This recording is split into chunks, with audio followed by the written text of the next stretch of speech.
सोने की क्लासरूम। एक बार की बात है, संगीता अपने दो बच्चों के साथ रहा करती थी, सोनू और पिंकी। संगीता के पति की मृत्यु कई साल पहले ही हो चुकी थी, लेकिन संगीता ने अपने आप को संभाला और उसने सिलाई करना शुरू कर दिया। संगीता के सिलाई करने से उसके घर में कुछ पैसे आ जाया करते थे, जिससे संगीता अपने दोनों बच्चों का पालन पोषण कर रही थी। संगीता अपनी छोटी सी जिंदगी में बहुत खुश थी और अपने बच्चों की छोटी छोटी ख्वाहिशें भी पूरी करती रहती थी। सोनू और पिंकी भी अपनी माँ की दिक्कतों को अच्छी तरह समझते थे। वह भी संगीता से ज्यादा जिद नहीं करते थे, क्योंकि उन्हें भी अपने घर की स्थिति मालूम थी। संगीता घर में सिलाई करती थी, जिसे उसे कपड़ों के ज्यादा अच्छे दाम तो नहीं मिलते थे, लेकिन ठीक ठाक दाम मिल जाया करते थे। संगीता के पास ढेरों सारे कपड़े सिलने के लिए आते थे, लेकिन लोग उसे ज्यादा पैसे नहीं देते थे। संगीता सिलाई बहुत अच्छी करती थी। ऐसे ही दिन बीत रहे थे।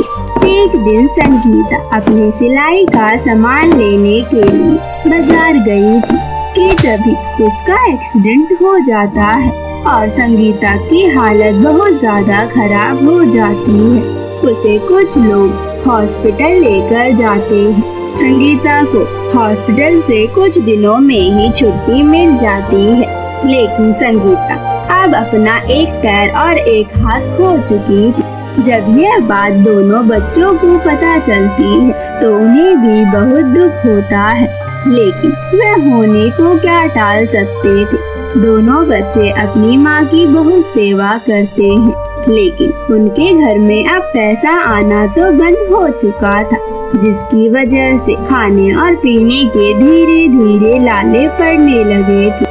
और पिंकी ने कहा, सोनू, अगर हम ऐसे ही बैठे रहे तो माँ की हालत और खराब हो जाएगी। अभी उन्हें खाने की सख्त जरूरत है, क्योंकि उन्हें दवाई भी खानी होती है।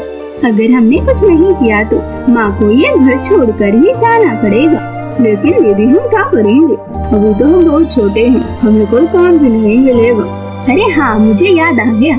एक काम करते हैं, हमारे घर के बाहर जो छोटी सी जमीन है ना, हम उस पे थोड़ी सी खेती करते हैं और उसमें कुछ सब्जियां उगाते हैं। उन्हें हम बाजार में जाकर बेच देंगे। अगर सब्जियां बच गई तो अपने घर में भी बना लेंगे। हाँ दीदी, तुम तो सही कह रही हो। ये आइडिया तो बहुत अच्छा है। चलो हम जल्दी से खेत तैयार करते हैं। दोनों भाई बहन मिलकर खेत को अच्छे से तैयार करने लगते हैं और उनमें बीज भी बो देते हैं। कुछ ही महीनों में वह सारी सब्जियां तैयार हो जाती हैं।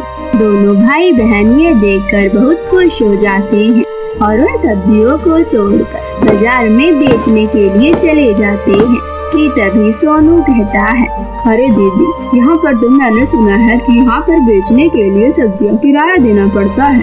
इससे अच्छा हम किसी सब्जी वाले को बेच देते हैं। इससे हमें जल्दी पैसे मिल जाएंगे और हमें यहाँ पर किराया भी नहीं देना पड़ेगा। हाँ, तुम सही कह रहे हो। तब वे बड़े से सब्जी वाले के दुकान के पास जाते हैं और उससे कहते हैं, अरे अंकल, क्या ये आप सब्जियां खरीदेंगी?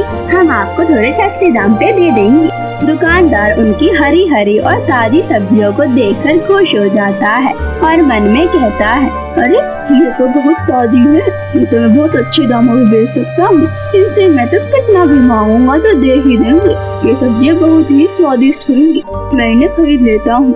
इनसे कम दाम में और बेचूंगा ज्यादा दाम में, तो मुझे बहुत फायदा होगा। उसके बाद वह आदमी उनसे बहुत ही कम दामों में खरीद लेता है। दोनों भाई बहन ज्यादा खुश नहीं थे, क्योंकि उनकी सब्जियां ज्यादा अच्छे दाम पर नहीं बिकी थी, लेकिन उनके पास कुछ पैसे तो आ ही गए थे, जिससे वे घर का राशन लेकर खुशी खुशी घर चले जाते हैं। ऐसे ही दिन बीत रहे थे।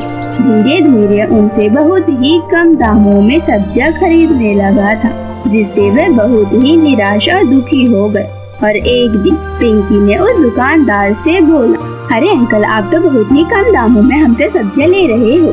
हमारी सब्जियां इतनी ताजी हैं, फिर भी हम आपको आजकल सब्जियां नहीं देंगे, हम किसी और को देंगे। यह देखकर वह सब्जी वाला बहुत ही गुस्से में आ जाता है और उन दोनों बच्चों की बहुत पिटाई करता है और उनकी सब्जियां छीनकर उन्हें भगा देता है। जिसके बाद वह दोनों बच्चे बहुत ही दुखी और रोते हुए वहाँ से चलने लगते हैं। चलते चलते वह दोनों एक पेड़ के नीचे बैठ जाते हैं और तब सोनू कहता है, दीदी अब हम क्या करें, हमारी सब्जियां तो बिकने वाली नहीं है, मुझे तो बहुत डर लग रहा है, अगर हमने बेचा तो कहीं वो दोबारा हमें मारने न लग जाए। तभी सोनू की बात दो परियां सुन लेती हैं और वहाँ पर आती है। तभी दोनों बहन भाई डर जाते हैं और पिंकी कहती है, अरे तुम तो परी हो, लेकिन यहाँ पर कैसे आई, मुझे तो तुमसे डर लग रहा है। तब वह परी कहती है, अरे तुम हमसे डरो मत, हम तुम्हारी मदद करेंगे, हम तुम्हें कोई भी चोट नहीं पहुँचाना चाहते हैं। हमें पता चल गया है कि तुम बहुत दुखी और परेशान हो, चलो तुम दोनों मेरे साथ चलो, मैं तुम्हारी मदद करूँगी। दोनों बहन भाई राजी हो जाते हैं। फिर वह दोनों परियां उन दोनों बहन भाई को परी लोग के जादुई क्लासरूम में ले जाती है, जहाँ पर रानी परी सभी परियों को जादू सिखाती है। वह दोनों बच्चे वहीं रहकर कई दिनों तक जादू सीखते हैं और खुशी खुशी परी लोग से वापिस आ जाते हैं। वह दोनों बच्चे अब एक बहुत ही बड़े जादूगर बन गए थे। वह अपने जादू से अपने घर को अच्छा बना लेते हैं और अपनी माँ की भी तबीयत अच्छी कर लेते हैं और एक बहुत ही बड़ा मैजिक शो करने लगते हैं, जिनसे उनकी बहुत अच्छी कमाई होने लगती है। वह एक बहुत ही मैजिशियन बन जाते हैं, जिनकी तारीफ हर जगह होने लगती है, जिससे उनकी जिंदगी और अच्छी हो जाती है और खुशी खुशी वह अपनी माँ के साथ रहने लगते हैं।